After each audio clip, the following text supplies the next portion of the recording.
거룩하신 주님의 이름으로 여러분께 이 말씀을 드립니다. 오늘은 인간관계라는 표현으로부터 좀 시작해 보겠습니다. 인간관계, 인간과 인간 또는 인간과 집단과의 관계를 통틀어서 이루는 말이 인간관계라는 말입니다. 수많은 종류의 인간관계가 존재한다는 걸 아실 거예요. 그렇죠? 단순히 생각해도 친구를 중심으로 한 인간관계, 고향을 중심으로 한 인간관계, 학교를 중심으로 또 직장을 중심으로 여러 인간관계들이 참 많이 있다는 것을 아실 것입니다. 특별히 혈연과 결혼을 통한 친인척 관계는 다른 관계보다 중요하게 여겨지기도 합니다. 그렇죠? 사람마다 좀 차이는 있긴 하지만 그래도 혈연으로 또 혼인으로 이렇게 연결된 친인척 관계는 더 이렇게 중요시 되기도 합니다. 그런 친인척 관계 중에 숙질간이 있습니다. 그렇죠? 숙질간.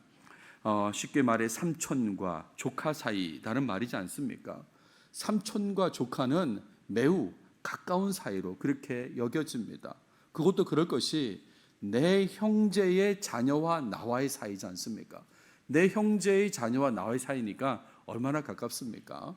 또 다르게 얘기하면 내 아버지의 형제와 나 사이거든요. 내 아버지 형제와 나 사이, 그러니까 가까운 사이입니다. 그런데 그럼에도 불구하고 집안 사정에 따라서 숙질간임에도 불구하고 서로 친하지 않는 경우도 있습니다. 혹시 여러분 가운데도 있을지 모르겠습니다. 삼촌과 조카 사이인데도 불구하고 친하지 않는 경우가 있을 수 있다, 이런 말입니다. 여러 예를 들 수 있겠지만 조선의 역사 속에서 세조와 단종을 한번 생각해 보십시오. 세조에게 있어서 형 문종의 아들이 단종입니다. 형이었던 왕 문종의 아들이 단종이다, 이런 말입니다. 그러니까 누구보다도 친하게 지낼 수 있는 사이인데, 그런데 그 세조가 수양대군 시절에 계유정난을 일으키게 되지 않습니까? 그래서 김종서, 황보인을 다 이렇게 죽이게 됩니다. 그리고 조카인 단종을 폐위시키고 영월로 귀양 보내게 되죠. 그리고 거기서 죽게 만들었습니다. 어떻게 삼촌이 조카한테 이럴 수 있습니까? 누구보다도 가까운 숙질간인데 어떻게 이럴 수 있냐, 이런 말입니다. 반대의 경우도 있습니다. 조선시대 때 광해군과 인조를 한번 생각해 보십시오. 인조에게 있어서 아버지 정원군의 형이 광해군입니다. 아버지 정원군의 형이 광해군이에요. 그러니까 광해군은 큰아버지인 것입니다. 그런데 어떻게 합니까? 인조 반정을 일으키게 됩니다. 그리고 광해군을 제주도로 유배 보내게 되고 거기서 죽게 만들죠. 삼촌과 조카 사이인데 어떻게 이렇게 할 수 있냐, 이런 말입니다. 이런 숙질 간의 다툼은 거슬러 신라 시대에도 있습니다. 더 거슬러 가도 여러 예들을 찾을 수가 있다, 이런 말이죠. 신라의 중국을 이끌었던 진흥왕을 한번 생각해 보십시오. 아주 어릴 때 왕이 된, 7살 때 왕이 된 사람인데 인생이 40대에 끝이 나게 됩니다. 근데 이 진흥왕에게 두 아들이 있습니다. 동륜과 사륜인데 첫째 아들 동륜이 태자이거든요. 근데 이 태자가 왕이 되기 전에 죽습니다. 죽고 나니까 그에게 아들이 있는데 백정, 백반, 국반이 있습니다. 이름이 좀 특이하죠, 그죠? 김씨니까 김백정, 김백반, 김국반 이렇게 될 것인데, 사람들이 이제 생각을 하는 겁니다. 태자의 아들, 특히 첫째 아들 백정이 왕이 되어야 된다라고 하는 사람이 있고, 왕의 동생이었던, 죄송합니다, 첫째 아들의 태자의 동생이었던 사륜이 왕이 되어야 된다라고 하는 그런 사람이 있었습니다. 숙질간이죠. 이 둘이 이제 왕권 경쟁 다툼을 하게 되는 것입니다. 신라는 화백회에서 결정하게 되는데 결국 누가 왕이 될까요? 사륜이 왕이 됩니다. 그가 바로 진지왕이 됩니다. 화백회의에서 거칠부라는 사람의 도움을 받게 되고 이후에 거칠부는 상대등의 역할을 하게 되는데, 아무튼 숙질 간의 다툼 속에서 삼촌이 이기게 되는 그런 거죠. 아니, 형의 아들이 왕을 하면 어떻습니까? 그렇잖아요.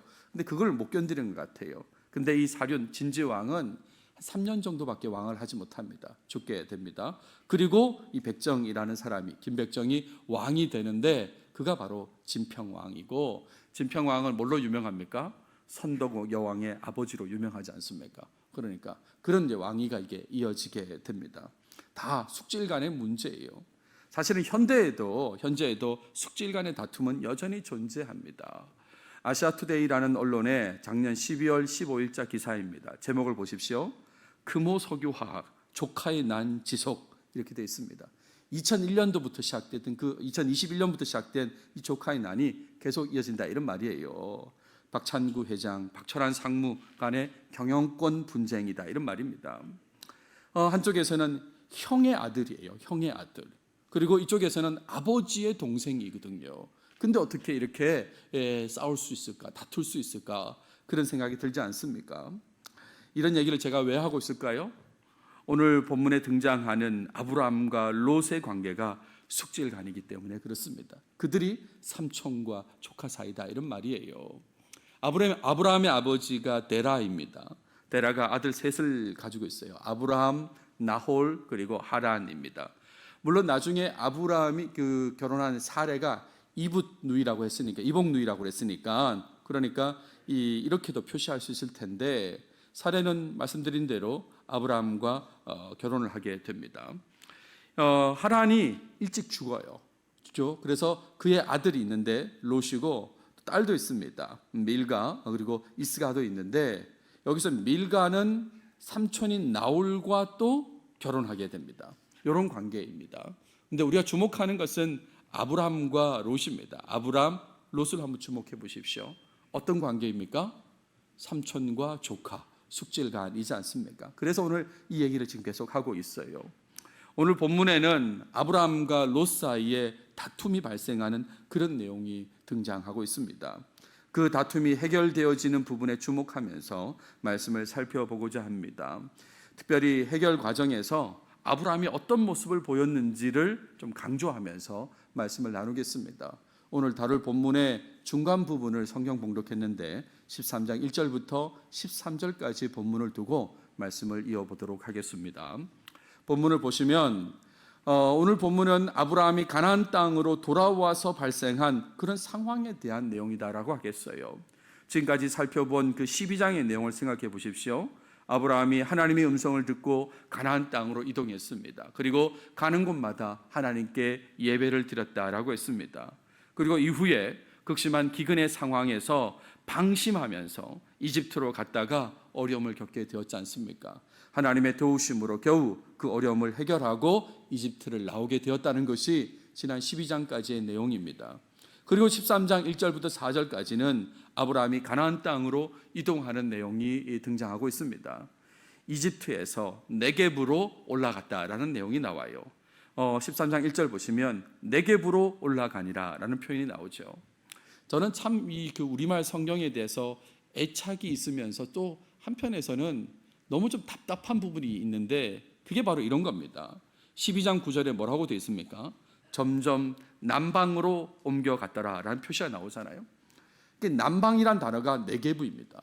그러니까 똑같이 번역을 했어야죠. 네겝이란 단어를 보면서 음차를 하기로 했으면 둘 다 음차를 해서 쓰든지, 남쪽이라고 번역하기로 했으면 둘 다 남쪽이라고 번역을 하든지 했어야 되는데, 별로 지금 본문이 떨어져 있지도 않는데 한쪽은 남방이라고 번역하고 한쪽은 네겝이라고 번역하는 이런 이상한 번역은 좀 없어야 되는 거죠. 사레, 아내와 모든 소유, 그리고 롯과 함께 올라갔다고 되어 있습니다. 지도를 보시면 이쪽 지금 그 가운데 좀 왼쪽 부분에 보시면 그 요단강과 그리고 사해가 좀 보이십니까? 그 아래쪽에 이렇게 네겝 지역이 있습니다.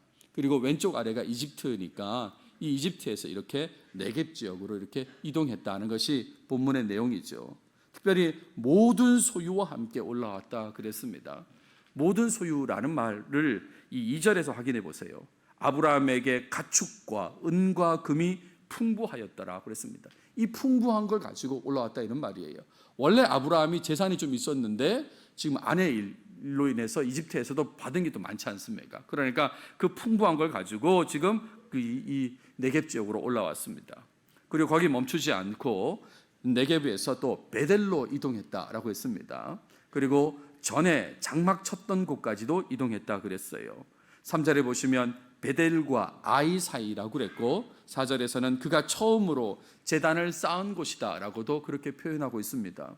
지난 시간 봤던 6절에 보시면 세겜 땅 모래 상수리 나무라는 표현이 나와요. 이게 처음 도착했던 곳이지 않습니까? 그리고 8절에 보시면 장막을 치니 서쪽은 베델이요 동쪽은 아이라. 그러니까 베델과 아이 사이라는 표현하고 연결되는 것이니까 처음에 왔던 곳에 지금 다시 이 아브라함이 돌아갔다라고 생각하시면 되겠습니다. 다시 앞선 지도를 보여드리면 사해에서 조금 왼쪽 위로 가시면 이 부분이 바로 베델 세겜이 있는 곳이다 이런 말입니다. 그러니까 여기서 이렇게 올라갔다라고 그렇게 생각하시면 되겠습니다. 지도를 좀 더 확대해서 보여드리면 이 지금 오른쪽 아래에 사해가 있죠. 베델이 여기쯤 있습니다. 그리고 아이는 그 밑에 오른쪽에 아이가 있습니다. 그러니까 완전히 평행하게 좌우로 있는 건 아닌데 그래도 왼쪽에 베델, 오른쪽에 아이가 있는 모습이에요. 이해가 되시죠? 그죠? 그래서 서쪽으로 베델, 동쪽으로 아이가 있다 이런 말입니다. 그리고 세겜은 그 위에 이렇게 있습니다. 그러니까 베델과 아이 바로 그 사이에 있다기보다는 그런 왼쪽 오른쪽에 베델과 아이가 있고 세겜에 있는 그곳으로 갔다. 이쪽 지역으로 다시 돌아갔다라고 하는 게 이 본문의 내용이다 이런 말입니다.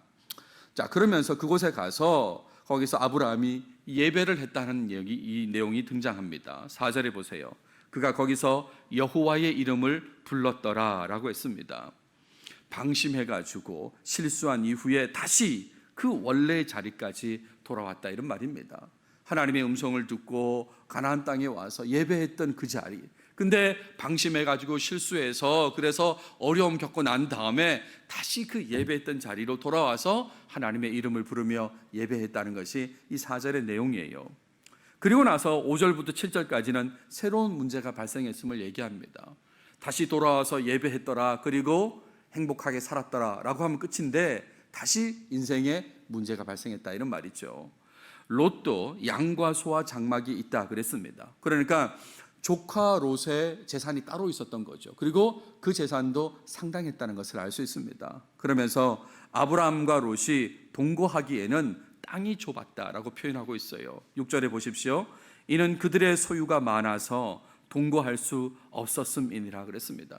소유가 너무 많으니까 특히 이제 이 가축들이 많으니까 같이 동거할 수 없었다 이런 말이에요.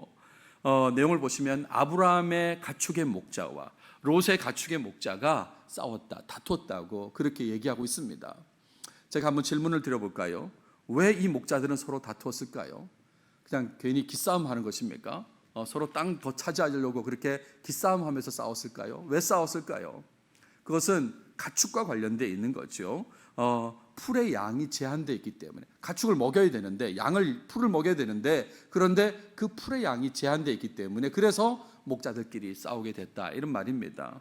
거기에다가 이 지금 아브라함과 롯의 일행만 거기 사는 게 아니죠. 원래 가나안 사람들이 살고 있는 땅이었습니다. 브리스 사람도 살고 있다 그랬습니다. 그 말은 무슨 말입니까? 더욱 비좁은 상태라는 거죠. 그래서 더 갈등이 심해지고 있는 그런 상황이다는 얘기를 지금 이 7절까지 하고 있습니다. 그러면서 이런 상황이 돼서 8절 9절에서 아브라함이 제안을 하게 됩니다. 먼저 다투지 말자고 그렇게 말을 합니다. 아브라함이 먼저 얘기해요. 우리는 한 친족이다. 나나 너나 내 목자나 내 목자나 서로 다투게 하지 말자. 우리 숙질간 아니냐 말이야. 싸우지 말자고 그렇게 얘기합니다. 그러면서 땅을 선택해서 이동하자고 그렇게 제안을 해요. 그러면서 우선 선택권을 롯에게 줍니다. 조카 롯에게 준다 이런 말이에요. 정말 유명한 말을 하지 않습니까? 내가 좌하면 나는 우하고 내가 우하면 나는 좌하리라 라고 하는 이 유명한 말을 하게 됩니다. 저는 가끔 이 용어를, 이 문장을 인용할 때가 있습니다. 반대로 인용합니다. 전도사님이 목사님 오늘 뭐 먹을까요? 라고 하면 알아서 정하라는 말을 제가 이렇게 얘기하죠. 전도사님이 좌하면 내가 좌하고 우하면 나는 우하겠다고 그렇게 얘기합니다. 이것과 정반대로 얘기를 하는데 아브라함은 조카 네가 좌하면 내가 우하고 네가 우하면 내가 좌하겠다고 그렇게 얘기하죠. 이랬을 때에 롯의 반응이 10절부터 13절까지 나오게 되는데 여러분이 조카 롯이라면 어떻게 반응하겠습니까? 지금 큰아버지가 네가 선택해라, 네가 먼저 선택하라 그러면 여러분이 조카 롯이면 어떻게 반응해야 될까요? 어떻게 하시겠습니까? 큰아버지께서 먼저 선택하십시오 라고 해야 되지 않습니까? 아닙니까? 지금 큰아버지가 야, 이렇게 해서 싸워서는 안 되겠다. 우리 좀 갈라서서 이렇게 이동하자. 근데 네가 먼저 좋은 땅을 선택해 보라고 했을 때 큰아버지께서 먼저 선택하십시오. 아버지 안 계시고 저를 이만큼 키워주시고 재산을 이만큼 이렇게 가지게 하셨는데 큰아버지 먼저 선택하십시오 라고 해야 되지 않습니까? 근데 롯은 그런 말 하지 않습니다. 그런 말 하지 않고 요단 지역을 바라봤다라고 했습니다. 아까 지도를 보여드리면 이 요단 지역이란 곳이 이곳이거든요. 좀 더 이렇게 좀 넓게 생각하시면 그 사해의 끝까지를 좀 볼 수 있습니다. 소돔과 고모라를 생각하면 좀 그렇게 생각할 필요가 있는데 아무튼 요단 물이 있는 쪽을 롯이 바라봤다 이런 말이에요. 그러면서 거기를 선택하고 이동하게 되는데 10절에 보세요. 이에 롯이 눈을 들어 요단 지역을 바라본즉 소알까지 온 땅에 물이 넉넉하니 여호와께서 소돔과 고모라를 멸하시기 전이었으므로 여호와의 동산 같고 애굽 땅과 같았더라. 그렇게 살기 좋은 이 나일강 하류의 어떤 그 살기 좋은 그런 것처럼 보였다 이런 말이죠. 거기를 선택하게 되는 것입니다. 그래서 이동합니다. 선택해서 동쪽으로 이동하게 돼요. 그 지역 도시들의 몇몇 곳에 머물다가 소돔까지 가가지고 그래서 소돔에 정착해서 살게 되었다는 내용입니다. 근데 우리는 이미 소돔이 어떤 도시인지를 알지 않습니까? 이 13절에도 그 얘기가 나옵니다. 소돔 사람은 여호와 앞에 악함이요 큰 죄인이었다라고 그렇게 얘기하면서 오늘 본문이 마감되는데 오늘 내용을 통해서 롯의 어리석은 반응 그리고 롯의 어리석은 선택에 주목해서 말씀을 나눌 수도 있을 것입니다. 하지만 아브라함 모습에 좀 주목해서 말씀을 나누고자 해요. 지난번에 봤던 첫 번째, 두 번째 창세기 시간도 계속 아브라함에 주목했기 때문에 아브라함에 주목하면서 말씀을 좀 이어보겠습니다. 오늘 본문의 아브라함의 모습은 12장에서 보여준 그 모습과 대조되는 모습이다라고 말씀드릴 수 있습니다. 하나님께 예배를 드린 것은 똑같았는데 그 드린 후의 모습에 있어서 차이가 나타난다 그런 얘기죠. 12장에서는 하나님의 음성을 듣고 이동해서 가는 곳마다 예배를 드렸습니다. 그죠? 그런데 극심한 기근이라는 문제가 발생했을 때 아브라함은 자신의 판단에 따라서 움직였습니다.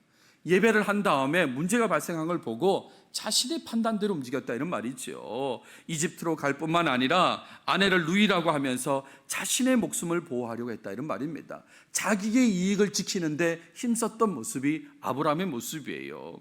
예배 이후에 방심하면서 그래서 쇠퇴하는 신앙의 모습을 보였던 것이 12장의 모습이었습니다. 근데 오늘 본 13장의 오늘 본문에서는 먼저 하나님께 예배하던 그 자리로 다시 돌아와서 예배를 드렸습니다. 그죠? 예배를 드리는 것까지는 똑같아요. 그리고 예배 후에 또 문제가 발생한 것도 같습니다. 그런데 그 문제에 대해서 자신의 이익을 먼저 추구하는 판단, 자신의 이익을 먼저 추구하는 그 행동을 하지 않는 거죠. 하지 않았습니다. 롯에게 다투지 말자고 먼저 말하고 우선 선택권도 롯에게 주기까지 하지 않습니까? 그렇지 않아요. 이렇게 차이가 난다 이런 말입니다. 롯이 큰아버지를 배려하지 않은 것에 대해서 화내지도 않습니다. 그거와 관련된 표현 자체가 성경에는 등장하지도 않죠. 물론 이렇게 얘기하면 아브라함이 완벽하냐? 그렇지는 않습니다. 아브라함 모습에 대해서 아쉬운 부분이 있긴 있습니다. 어떤 부분이 아쉽냐면 예배 이후에 문제가 발생했을 때에 하나님의 음성을 듣고 그 말씀에 따라 움직이려고 하지는 않았습니다. 그런 내용은 없습니다. 하나님 내가 어떻게 해야 됩니까? 어떻게 이것을 해결해야 됩니까? 라고 하나님의 음성을 구하고 말씀에 순종하는 그런 모습은 없습니다. 또 조카 롯을 끝까지 잘 돌보려고 특히 신앙 안에서 잘 돌보려고 노력하는 모습 그런 모습도 없었습니다. 롯이 삼촌 큰아버지 제가 저기로 가겠습니다 라고 했을 때 야 거기는 안 좋은 땅이래 라고 하면서 이 신앙적으로 잘 지도하고 돌봤어야 되는데 그런 모습이 없는 것도 아쉬운 부분이죠. 근데 그럼에도 불구하고 아브라함 모습에는 조금 더 발전된 모습이 있다는 것은 사실이지 않습니까? 그래서 제가 오늘 제목을 조금 더 발전이라고 했는데 이전에 예배한 후에 문제에 대처하는 모습과 지금 예배한 후에 문제에 대처하는 모습은 그래도 조금 더 발전된 모습이다라고 말할 수 있지 않냐 이런 말입니다. 자신의 이익을 먼저 생각하지 않는 모습이 있었습니다. 그리고 상대의 이익을 생각하면서 상대에게 선택의 우선권을 배려하는 그런 모습이 있었지 않습니까? 큰아버지라고 하면서 조카 롯을 막 혼내는 그런 모습이 없었다, 이런 말이에요. 저는 본문을 보면서 나라면 나는 조카를 많이 혼냈겠구나, 이런 생각을 계속합니다. 제 동생이 없고 제가 그 조카를 계속 키웠습니다. 근데 어느 순간에 선택의 상황이 됐을 때 나를 배려하지 않으면 제가 많이 혼냈을지 않았을까, 이런 생각이 드는데, 아무튼 그 아브라함은 그렇게 하지 않았죠. 아브라함의 모습은 부침 속에서 지금 올라가기도 하는 모습이 있었습니다. 참 신앙적으로 올라가는 모습. 근데 또 가라앉는 모습도 있지 않습니까? 근데 그런 부침 속에서 조금씩 발전하는, 다르게 얘기하면 우상향하는 모습이다, 이렇게 말할 수 있겠습니다. 앞으로 계속해서 제가 아브라함과 관련된 얘기를 계속 이어갈 텐데, 여러분 머릿속에 이걸 좀 하나 기억하시면 좋겠습니다. 아브라함은 우상향하는 사람이다. 우상향. 그러니까 올라가는 모습이 있어요. 야, 아브라함 대단한데? 라는 모습이 있는데 또 꺾이는 모습도 나와요. 그리고 다시 또 올라가요. 다시 또 꺾여요. 그래서 올라갔다 내려갔다 하면서 제자리가 아니라 올라갔다 내려갔다 하면서 결국에는 인생 전체가 올라가는 모습, 우상향하는 모습이 바로 아브라함의 모습이라는 거예요. 그래서 22장 가면 이삭을 하나님께 제물로 바치는 데까지 나아가는 모습까지 나타나거든요. 그런 믿음의 모습이 나타나는 건 부침이 있지만, 올라가고 가라앉고 하는 그런 모습이 있긴 하지만, 그러나 전체적으로는 우상향하는 모습이다. 지금 그 중에 우리는 좀 앞부분을 보고 있는 것입니다.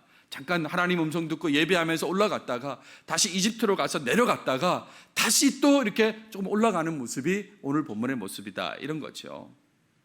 이런 내용으로 적용적으로 말씀드리고 싶은 것은, 아브라함처럼 시간이 지날수록 이전보다 조금이라도 더 발전적인 신앙의 모습을 보여야 된다는 말씀을 드리고 싶습니다. 우리도 아브라함처럼 조금이라도 더 발전된 모습이 나타나야 되는 게 아닌가, 그 말씀을 드리려고 한다, 이런 말입니다. 여러분 벌써 2024년 1월의 마지막 주일이지 않습니까? 이제 며칠만 지나면 1월이 한 달이 더 지나가게 되는 것입니다. 신앙인으로서 작년에 보여준 좋지 않는 모습이 있다면 그 모습에서 여러분 얼마나 많이 달라지셨습니까? 저런 모습으로 살지 않아야지 라고 했다면 정말 달라진 모습이 여러분 삶에 있습니까? 급격한 변화까지는 아니라고 하더라도 시간이 지날수록 이전의 모습에 비해서는 조금 더 발전된 신앙의 모습을 보이려고 해야 되지는 않을까요? 시간이 지날수록 조금 더 발전된 모습이 나타나야 되지는 않을까?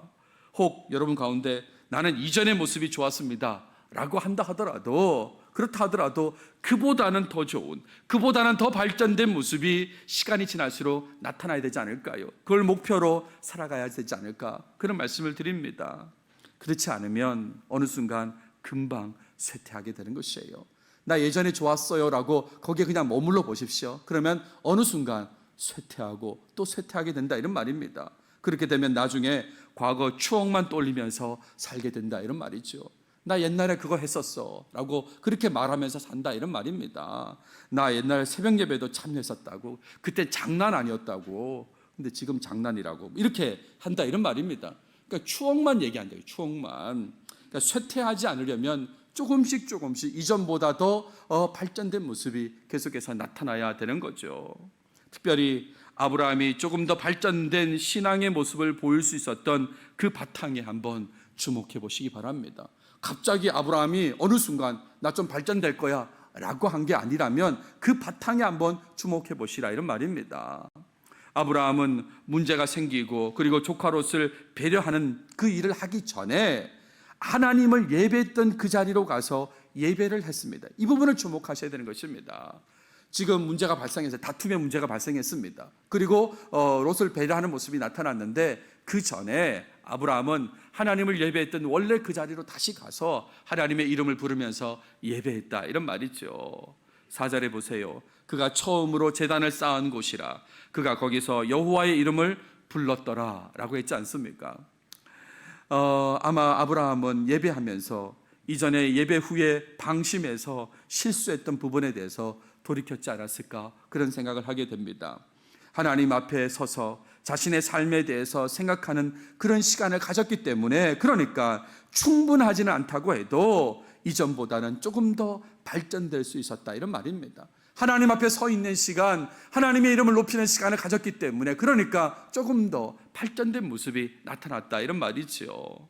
자신의 이익을 먼저 챙기는 모습, 그것을 위해서 사실을 숨기는 등의 그런 모습은 더 이상 보여주지 않게 된다 이런 말입니다. 그러므로 아브라함처럼 작지만 조금씩이라도 신앙의 발전을 이루길 원하신다면 하나님 앞에 서 있는 시간을 많이 가지시길 바랍니다. 하나님 앞에 서 있는 시간을 많이 가지셔야 돼요. 이전에 하나님의 은혜를 깊이 느꼈던 자리가 있으시다면 그 자리로 다시 나아가시길 바랍니다. 나 그때 그 자리에 있을 때 하나님 은혜를 느꼈었는데 라고 한다면 그 자리로 다시 가셔서 하나님의 은혜를 경험하시고 그걸 바탕으로 좀 더 발전된 모습을 보이시길 바란다 이런 말이에요. 여러분 가운데 누군가에게는 금요 기도회가 그런 자리가 될지 모르겠습니다. 나 예전에 금요 기도회 갔는데 하나님 내게 은혜 주셨는데, 그게 만약에 어떤 그 은혜의 자리라면 거기로 다시 한번 가보시라 이런 말입니다. 수요 예배가 그렇다면, 아니 새벽 예배가 그렇다면 그 은혜의 자리로, 아브라함처럼 다시 그 자리로 가시라 이런 말입니다. 누군가에게는 성경을 묵상하는 것이, 성경을 공부하는 것이 그런 자리가 될 수도 있을지 모르겠습니다. 아니면 개인적인 기도하는 모습, 찬양하는 그 시간, 그 자리가 은혜의 자리일 수도 있을 거죠. 그러니까 그런 자리로 다시 찾아가서 하나님 은혜를 경험하고 그럴 때에 좀 더 신앙적인 발전의 모습을 보일 수 있게 된다 이런 말입니다. 개인적으로 저는 수요 예배에 대한 특별한 마음이 있습니다. 다른 여러 은혜의 자리들이 있지만 수요 예배에 대한 특별한 마음이 있어요. 한번 말씀드린 적이 있는 것 같은데 다시 말씀을 드리면, 고등학교 시절이었습니다. 여러분 중고등학교 시절에 어른들이 참여하는 저녁 수요 예배에 참여하는 학생은 거의 없거든요. 근데 어느 날 수요 예배에 참석하고 싶은 마음이 생기는 거예요. 참석하고 싶다. 그 저녁을 먹으러 집으로 와요. 이제 저녁 먹고 나서 다시 학교로 가서 그 야간 자율학습 참여하게 되는데, 그런데 집에 오면 집에서 교회까지는 100m가 안 떨어져 있어요. 그리고 학교는 한 5분 정도 거리에 있거든요. 어느 날 집에 와서 저녁을 먹고 이제 움직이려고 하는데, 오늘 저녁에는 좀 수요 예배를 가고 싶다라는 생각을 했습니다. 근데 할 수 없죠, 그죠? 야간 자율학습 때문에 거기 예배에 갈 수 없는 거예요. 여러분 이 말 자체가 웃기지 않습니까? 자율이 아니라니까요. 근데 우리는 다 자율학습이라고 그랬어요. 야간 자율학습이라는 거예요. 선생님 몽둥이 들고 서 있는데 우리는 자율학습이라고 그렇게 했었습니다. 아무튼 그래서 공부를 시작하기 전에 기도를 했습니다. 그렇게 기도했습니다. 하나님, 오늘은 수요 예배를 가고 싶습니다 라고 제가 그렇게 기도를 했습니다. 그리고 이제 공부가 학습이 시작되는데 어느 순간 한 번도 경험하지 못했던 일이 벌어졌지요. 학교 전체에 정전이 발생하게 되었습니다. 갑자기 정전이 되니까 교실마다 막 시끄러워지는 거예요. 아이들도 처음 겪는 거지 않습니까? 이게 무슨 일인가? 우리 어떻게 해야 되나? 집에 가야 되나? 이런 상황인데, 그런 흥분된 상태에서 얼마 가지 않아서 바로 불이 들어왔습니다. 불이 들어와 버렸어요. 그러니까 애들이 얼마나 이게 막 마음이 이렇게 떴다가 이렇게 가라앉겠습니까? 그죠? 아쉬워요. 저 역시도 그랬어요. 수요 예배에 갈 수 있을지 모르겠다는 마음을 잠시 가졌었는데, 이거 아니구나 라는 생각을 했습니다. 그리고 저쪽 복도 끝에서 있는 그 교실에서 노래 소리가 들리기 시작했습니다. 노래가 들리는 거예요. 노래가 어떤 노래냐면, 우리의 소원은 정전, 꿈에도 소원은 정전, 정전이여 오라, 계속 오라고 막 이렇게 노래가 들리는 거예요. 근데 놀랍게도 어느 순간 다시 정전이 된 거예요. 어떻게 됐겠습니까? 열광의 도가니가 되는 거예요. 열광의 도가니. 이렇게 우리가 노래를 불렀는데 정전이 됐다고. 그러면서 다시 불 오기 전에 떠나는 아이들이 있었습니다.